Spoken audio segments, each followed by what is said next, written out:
Պարոն նախագահ, շնորհակալ եմ ինձ ընդունելու համար։ Ես ճիշտ համարեցի, որ ավարտին ժամկետի ազգային ժողովի նախագահն գա եւ ձեզնից նաեւ շնորհակալություն հայտնի աշխատանքի համար, համագործակցության համար, ձեր թե ընկերական, թե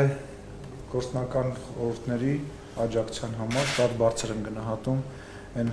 ընկերությունը, ավակ ընկերոջ կարգավիճակը, որ դուք ունեք իմ սրտում, իմ հոգում, իմ մտքում եւ չի կարող չգալ ձեր շնորհակալություն չհայտնել համատեղ աշխատանքի համար։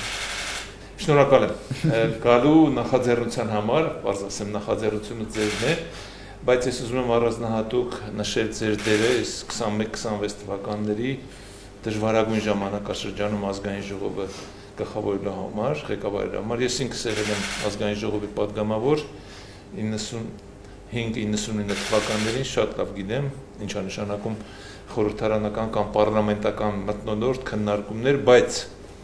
ի տարբերություն այն տարիների 21-26 թվականը յուրահատուկ տարի է եղել իր բոլոր խնդիրներով, այն խնդիրներով, որի մեջ մենք ապրել ենք, մենք միասին ենք անցել այս շրջանը 22 թվականի ըստ էության մարտից որպես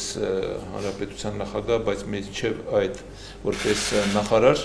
ես շնորհակալ եմ նաև այն աջակցության համար, որ ցուցաբերել եք եւ այն ժամանակ եւ դրանից հետո որպես հանրապետության նախագահ, այն ինչ որ կատարեց այս նստաշրջանի ազգային ժողովը, դա